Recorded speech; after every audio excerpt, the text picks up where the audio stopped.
to the High Vibe Show, living the high vibe life with me, your host, Elisa V, and together with my guests, experts in the art of living in a state of high vibration, we have got an amazing show for you today. My passion is to educate and inspire you to raise your frequency to a high vibrational state. Whether you're an awakened soul to the power of your own consciousness as a light being, or you're new to this spiritual path of expansion and growth, which is made possible through vibrating at a high level, you are in the right place. So stay here to experience fun, frequency upgrades now, so you can manifest all you want and help to raise the collective vibration of our wonderful world.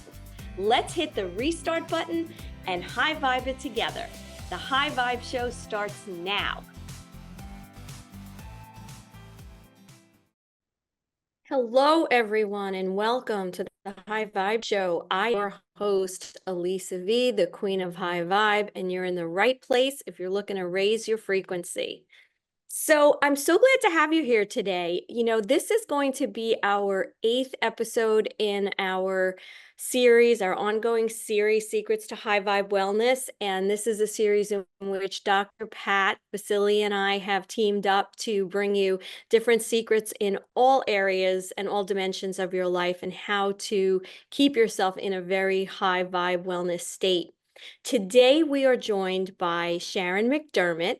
She is a pregnancy, labor, and birth expert and author of the book, Unleashing Your Inner Goddess, How to Experience an Empowering Pregnancy, Labor, and Birth. And we're going to have a special focus today on women's health and the journey to motherhood. So welcome, Dr. Pat and Sharon. Yeah, it's great. Wow, Thank you. this is exciting. Sharon, thank you for joining me here today because many of my listeners have heard my story of my birth, how I was born, what my mom went through, the trauma, all of that. And I like that we're fast forwarding it to today's world. And Elisa, thank you so much for this series. This is so important. We've had such amazing interviews. We have, but this is one we do not talk about enough. This topic right here, we just do not talk about it enough. And I just wonder why that is. Have either one of you two wondered about that? Well, there's more. I think there's getting to be more talk. I'm here on Long Island, and we have a pretty good base of doulas here, Yeah. and also midwives.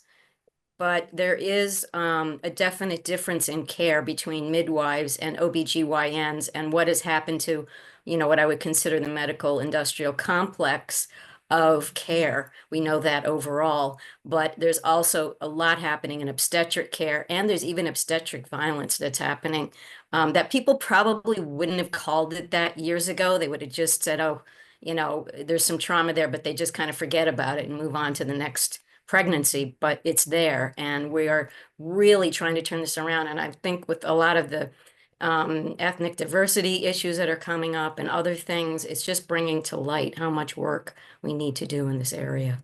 Yeah. And thank you for calling it what it is, right? Because, it's almost as if we have a conveyor belt in the birthing centers in the world. I mean, it's as if next. I wonder often how we got here. Elisa, what do you think? I often wonder about this because I remember my sister and I remember other family members, really old school from the old country, let's just call it. I don't know what else to call it. Lived in New York too. So it's got to be a New York old country thing. But they were very, very, gosh, what's the word? Caring, very attentive about the body, mind, and spirit of the process, right? All of that. What do you guys think? Yeah, I think a lot of that has been lost in medicine, just in general, no matter what area you're talking about, Absolutely, the personal, so I think if we like take that 40,000 foot view and we look down over the last 100 years, right? It's just been across the board. I mean, I remembered, I'm sure you ladies remember, getting sick when I was younger, and my mom would call the doctor and he'd come over and he had his bag, and it was just a very personal relationship. And we just morphed into this very factory-like, impersonal, you have 10 minutes to tell your whole life story in a doctor's office, and that's all you get. And, it's just lost something. So now when we move it into women's health and we move it into the whole area of pregnancy and labor and birth, I think, like, I remember my grandmother, my dad's mom, had told me that, she gave birth in the house, and that was very normal and very natural. Well, cut to, I have a cousin who's a contemporary of mine, and she did the same thing. But, there's so much more fear that I think, to keep us in step with what the medical industrial complex has wanted us to do and wanted to take control. And, we won't even go into all the tests that they do even when a baby's born and all these things, and they take the baby away from the mother, right? Because they know best. And it's just gotten to a point where, like I was telling Sharon last week, when we were chatting, like, I remember when I first had my first daughter, right? I had to go in for a C-section, which is a whole other discussion we could have. But, and I remember the doctor, now I'm freaking out, right? I'm laying there, I could hardly see, because, like, I got this thing around my head and I'm all numb because of, they gave me this spinal. And the doctor, who I really liked, he's like having this whole conversation with one of the other doctors about his son and the basketball team. And I was like, there's something wrong with this picture. Like, this is one of the most important moments, not to mention I'm nervous, afraid, excited, everything. And he's sitting there like the way, like, no big deal. So, that's my one little story. And of course, compared to what a lot of other women go through, it's not really, it's not like it wasn't traumatic. It was just kind of like an eye opener. But I just think we've lost that personal touch, really looking at the body and the course of what's happening to a woman when she's going through all these stages. And it's just been moved into this realm of mechanics. Yeah. Yeah. Sharon, I want to ask you about your book because, first of all, thank you. Thank you for writing a book and using thank you for using pregnancy and goddess in the same book title. Hello. Thank you. Why am I thanking you? Because we have to look at this from that experience. Ancient architects, people that look back in time, they're showing pictures of women. You ever see the pictures and the glyphs, the hieroglyphs of women they show? What is it? Thousands and thousands of years. And almost all of them have the pregnancy look about them. But so often we want to forget this. You're bringing into bear, which I love, Chinese, Western medicine. Oh, thank you for even saying acupuncture. But I want to ask you, how did what was it that called you to say, I have got to write something different? I've got us to remember the ancient goddess energy. And why is it we cannot bring this back? Because that's what you're saying. We have so many options, right? Yes. So I'm an acupuncturist, really mostly by trade, but an herbalist, Chinese herbal medicine board certified. There's no licensure for that. But I was treating, and I still am treating, women who have fertility issues. So they're coming to me trying to get pregnant, or they have other issues with their menstrual cycle. And also on the other end, women who are transitioning into menopause, or they might be perimenopausal. But many women who are coming to me were not sounding very confident, even in their pregnancy. They would try to do birthing plans, and some of the doctors would poo-poo it and say, well, what do you need that for? Because, hey, we don't know what's going to happen. But it's not.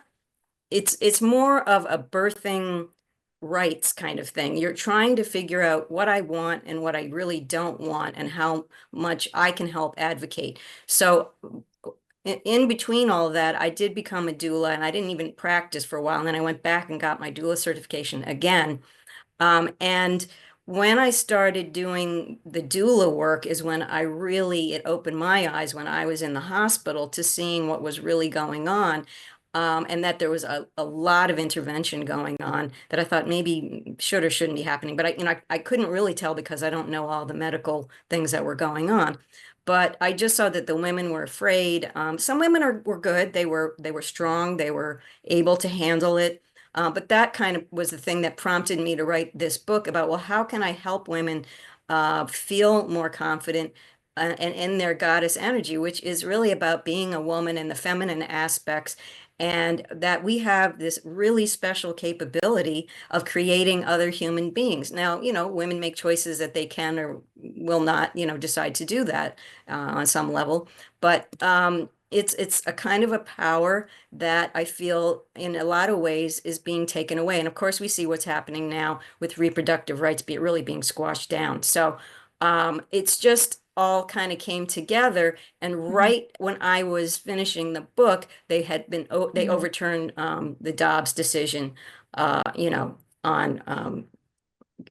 know on conception and whether or not you can keep that life or not. Yeah. So all of that just seemed to come together, and I wanted to put things in there that women could ask questions because they didn't seem as informed about things like, what kind of doctor is this? What is a midwife versus an OB? They definitely, a lot of people do not understand midwifery at all. No. And they're very highly trained people. Of course, they don't do surgeries, but they do a lot more woman-centered Mm. work. And other people that, they may be calling on. Also, what type of procedures, like you're saying, there's a lot of procedures out there, and they don't know the language. They don't understand what it is that's happening to them. One of the biggest ones is membrane sweeps, and like they just do it regularly now in the offices, anywhere from 36, 37, 38 weeks, not 36, more like 37, 38, maybe 39 weeks, to like get things going. So it's all about getting things going as opposed to just letting the woman's body do its natural process. And so Yeah. that's why I also stuck in the archetypes of the goddesses Thank to you. show that we have these attributes. We are strong. We can make these decisions. We're women in time. I also put some biblical things in there. Um, So, of women who existed and were actually the matriarchs of their society. So it's only changed, I guess, I suppose, in the last 1,000 years or so that we have more of this patriarchal society, maybe a little longer than that. But that being said, we can take that back, and uh, that's what we should be doing, and we should be standing up. And also, there's a yeah. lot of stuff that has been considered protocols in hospitals that aren't actually based on really good science. And things like, I just had a case where this woman, they told her the baby on the last sonogram was looking too big. I'm like, too big. It's, this is a thing they're using now. Oh, I think we're going to have to induce you. Well, her first baby was way less than 8 pounds. So, so now she did advocate very well for herself. She put it off for 5 days, but she's going to be again against these doctors saying that you need to go in when her due date was just this past Friday. So what's this hurry up birth that we're all talking about here? I mean, they're these things that are becoming like considered normal, which aren't Yeah. normal, which is things like inductions, membrane sweeps. Um, those are not those are not necessarily considered, needed. Sometimes they're needed. Some things are needed in a hospital. I don't want to discount the fact that there are women that need hospital care. But women have just been so, basically brainwashed into believing that they can't do any of this themselves, Yeah. that, and they're too afraid. Yeah. And so that's where I'm trying to turn the clock Well, back. I I'll know it's tell a you, you said big three deal. things, and then I know we've got to go to a break, but you said three things I want to follow up with you on when we come back. I love that you put the archetypes in the book. Why? Yeah. Because it's innate. Goddess archetypes are part of our DNA, whether you know it or not. They're part of it. Now, many people, I've had so many debates. I've been on so many panels with my friends and my colleagues about this from different spiritual perspectives. And I always turn to them and say, hold on. Don't you think Mother Mary was considered a goddess of sorts? And so this spans religion and dogma. It really goes out to the point. But here's something that I think is so important. And this has been the misunderstanding of the decade right now. When we argue for pro-life or pro-choice, they're so black and that is such a black and white agenda. Mhm. And it's the gray area that people like me fought for, right? It's that gray area where I can choose whether I want a doula or not in my pregnancy, right? And I Mhm. think what we're talking about here is if people knew more, especially about some of the things you do, acupuncture, cupping, these are the things. Look, just to be clear, anybody that watched the WNBA championships, the women championships, and wrote in and said, what are those black and blue marks on her shoulder? It's called cupping. It's an ancient technique. And you see, these are the things that I want to make sure we talk about today. Elisa, I know we got to go to break, right? And when Mhm. we come Yeah. back, you know, having a child, right, is such a blessing. And we've industrialized it. So I hope we Yeah. can have that chit chat when we come back, Elisa, right? Yeah, definitely. And I also want to talk about when you talk about these archetypes, I know we got to go to break, but Mm-hmm. there's also a magnificence that I think people forget. And I'm not making it, saying pro-life, pro-choice, all that, It's not. making a decision. But what we have really been brainwashed, and what I think a lot of women have been brainwashed, is that they don't embrace, and society doesn't embrace, the absolute miraculous and amazingness of a woman's body and what she's able to do, and that it just becomes about this choice, as opposed to, I think, if there was more respect in society for motherhood, for helping people. People get pregnant all the time. Sometimes it's planned, sometimes it's not. But if there was more of a support system and a reverence for this process, I don't think this debate with pro-life, pro-choice would be as crazy as it is, because women would feel that they're being honored for this amazing thing that God has given us to be able to produce life. So that's just my 2 cents on the high vibrational. But we're going to go to break. We'll be back with Sharon McDermott, and we're going to talk more about being a female goddess when it comes to the ability to have children.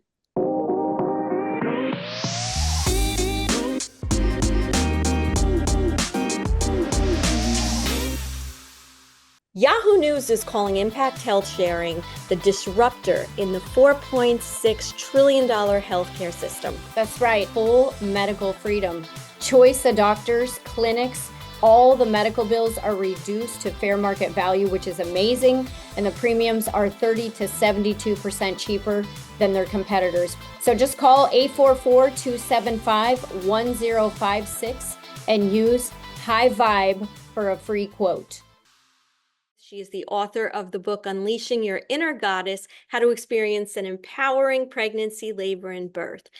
So I'd like to continue what we were talking about a little bit, when it comes to, Dr. Pat. We were kind of going down the road of the way the medical industry kind of turns everything into a very, I guess, mechanical Well, it's way of doing things. vibrationally related. I mean, it's vibrationally Yeah, and it related, goes right? against who we are, right? As women, our bodies, the process. So Yeah, Sharon, can you talk to that a little bit? yeah. And we're not Um, bad mouthing let's just be very clear No, here, because I think, Sharon, you said it before. W- There are things in medicine that are miraculous. What we have to absolutely. remember is there are other things that have been used for centuries, decades, over and over again. And what a great reminder to remember the vibrational, set point for all this, Sharon. we have it in ourselves. But what happens is so I'm going to talk a little bit about the sympathetic and the parasympathetic system and what's happening with women. So sympathetic, that's the thing that we need in our nervous system to alert us to danger, right? So that's that flight and fright response that we have. Of course, we don't want to be in that all the time, although in a lot of ways, when you have chronic stress, that's sort of where you are a lot of the time. So your heart rate increases, your body's sort of conserving energy so you can run away basically from that danger. And it's keeping you vigilant so you don't sleep well, because it's thinking that you have to stay up and kind of in that, frightful state. So that is actually what can happen to a woman. Um, particularly sometimes when you walk right into a hospital, happens to, I think, a lot of us, is that it's very noisy. There's a lot of bells and whistle sounds going off with machines. There's a ton of people asking you questions. They're asking you questions in the middle of being in labor. Okay. And this is like a very different time that's happening in your body physically and emotionally and mentally, right? So if they keep like interrupting you with asking questions, it's taking your mind and body out of where it's supposed to be. And a woman can't focus on what she's supposed to be doing. So that's like big number one. And then so how do we, so what we want to be is in, the parasympathetic part of the nervous system, which is more calming. And that's when the oxytocin can flow. That's the chemical that's needed to allow that birth to happen, the labor to continue. Now they have something synthetic that they use in the hospital called Pitocin. But we don't necessarily want to just give the woman Pitocin because that's like going to speed up contractions and it's not natural. So we're trying to create that environment of calmness, maybe a little bit of darkness. We want that environment where there's not a lot of noise and sound so that mom can just really focus on what she needs to do.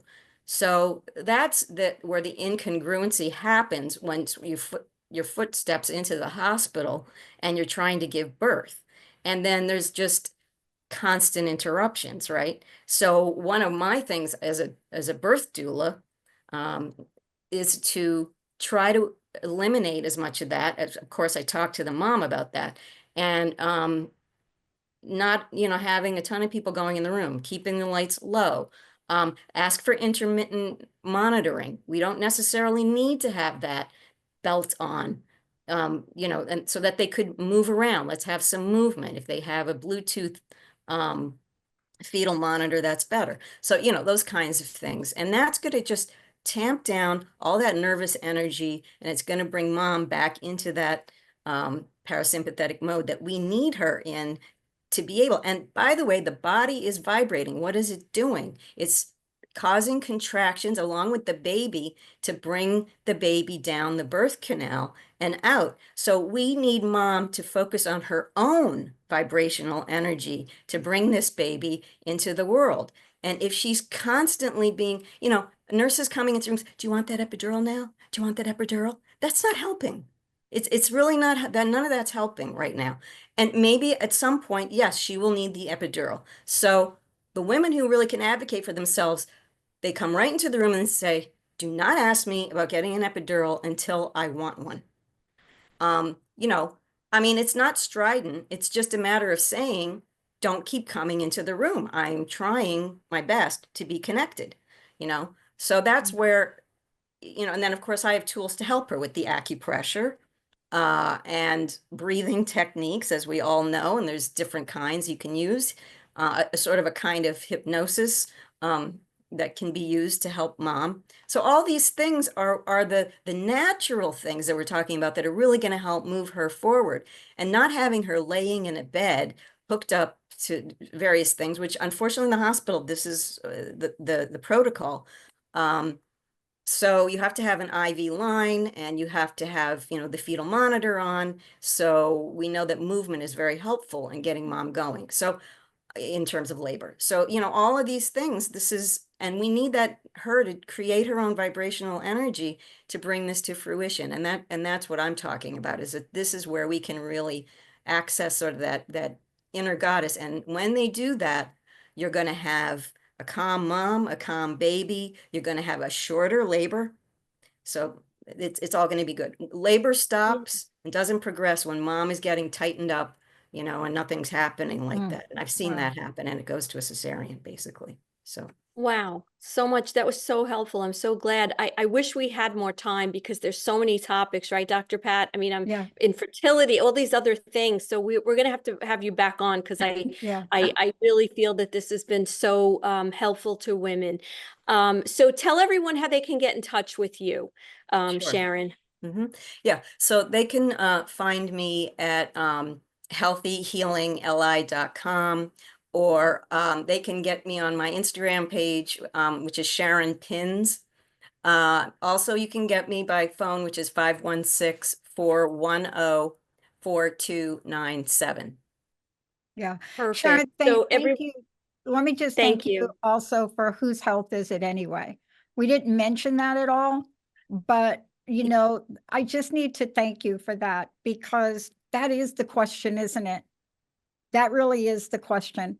Yeah, And that the was another sin, book that I had written a couple of chapters in. There was I a saw bunch of us that. from Long Island I that saw that. contributed to that book. So yes, Excellent. thank you for the shout out for that book. Well, because it's a major question right now. And if we don't keep asking that question, we're going to find out, we're going to wake up one day and we're going to find out it's not our health. Mhm. That's Yeah. what I think all of us are advocates. Elisa, this is a great show. Thank you. Yeah, Thank thank you, you. Sharon. Thank you, Dr. Pat. And everyone, please reach out to me if you want to talk about how to raise your vibration and learn more about my coaching program at hittingtherestartbutton.com. And until next time, keep vibing high and thriving high.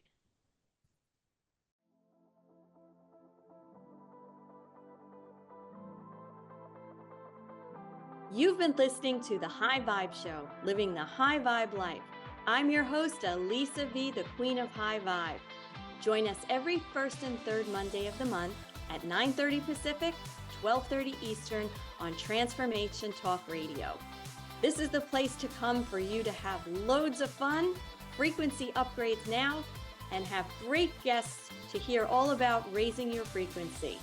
For more information, visit hittingtherestartbutton.com. See you next time.